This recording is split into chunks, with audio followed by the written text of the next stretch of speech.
got this piece of shit here, fucked up in every way you can think of.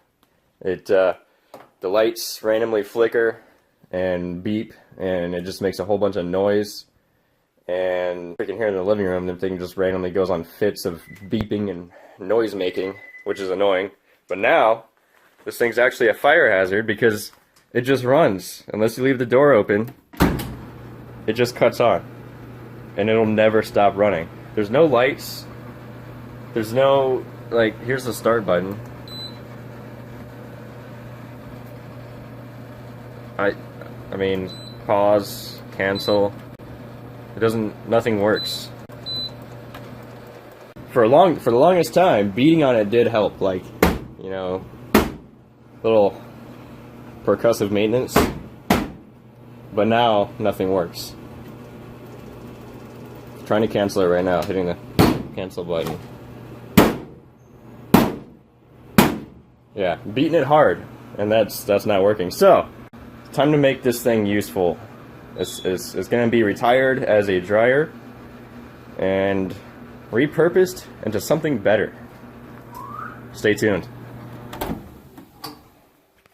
So, I got the dryer set up, and this is also new to me because it's a metal object. You know, I can't imagine traction being very good on this. I have a little bit less pressure in my rear tire. I'm trying to find my balance here and get warmed up.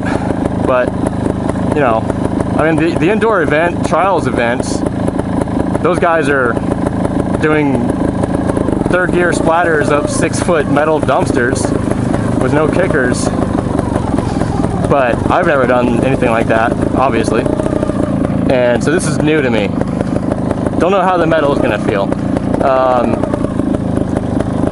And I don't know how much, if at all, the dryer is going to cave in whenever I do hit it. Come on, get your balance. A lot better at balancing to the left. So I'm going to try a couple things on it. I want to try the jab zap, obviously. It's what I'm more accustomed to on the trials bike. If I was doing it on the dirt bike, I'd rather probably just do a big double blip, because it's easier to time, and there's really no reason to do the jab zap on stuff that's not undercut. But I'm just more used to the trials bike doing the jab zap on this. But I also want to do the double blip though. Let's just go ahead and warm up a little bit here.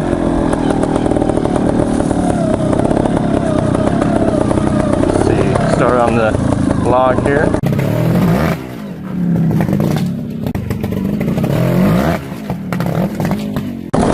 I'd like to get this thing on my first try, you know? That would be sick.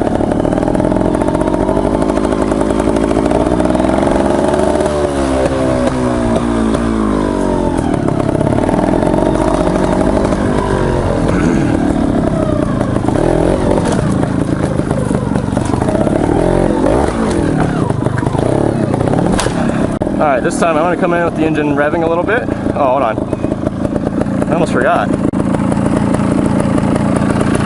We found neutral. That's hard to do. Stay. Record. And we're filming. Gotta get the side angle. You guys would be mad if I didn't get that. Keep in mind the betas are geared lower, the trials bikes. So I use second for pretty much everything. So let's give this puppy a try here.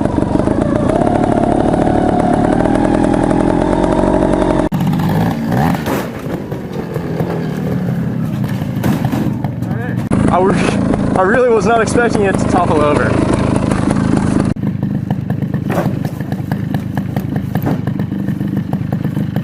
Nice tire mark. No dent. Well, a little bit of a dent. Look where I want to hit.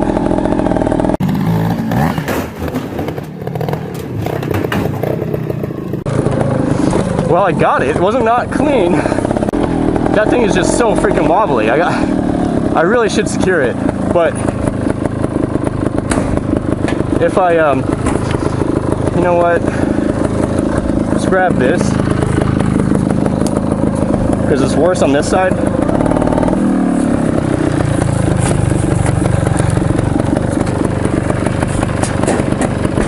That's better. I might try double blip. I'm not very good at it on the trials bike, but ooh, yeah, this is not faring well. I don't know how many more hits I'm gonna get at it. I gotta get it clean before I totally destroy it though.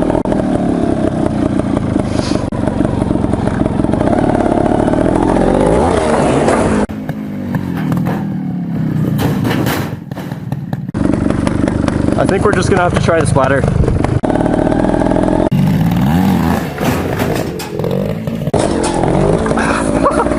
Okay, still not clean,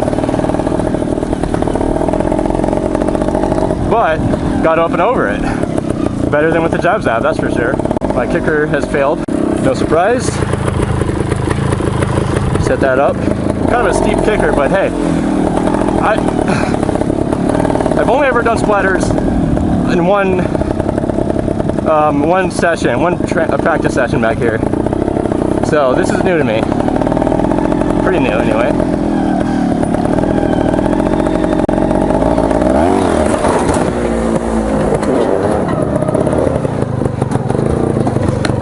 But I think splatter is like the weapon of choice. If I could just do it. I need to pop the clutch harder, for one.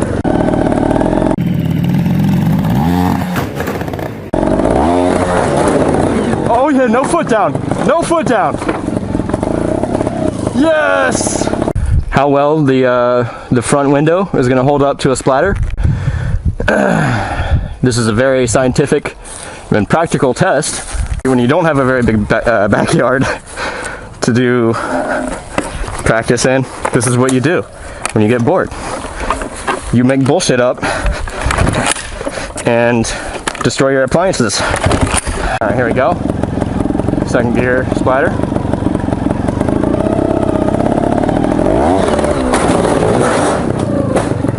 Almost clean. Damn. I did pop the clutch better. But I need to probably slow down my body movement a little bit. The glass held up, by the way. Very impressive.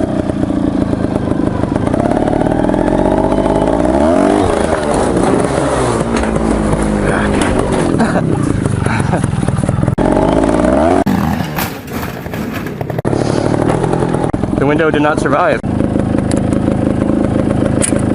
For one, that it's metal, traction sucks, and it's caved in right there, so now the tire has to climb over that lip too. Man, it really makes you respect the pros that are doing 6-foot splatters. You know, with no kicker, from a stop up these metal dumpsters.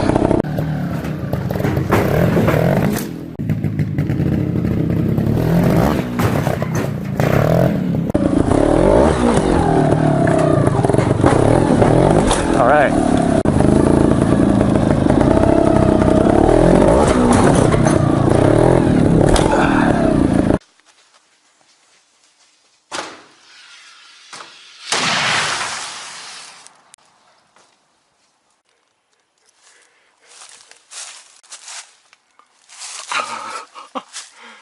Okay.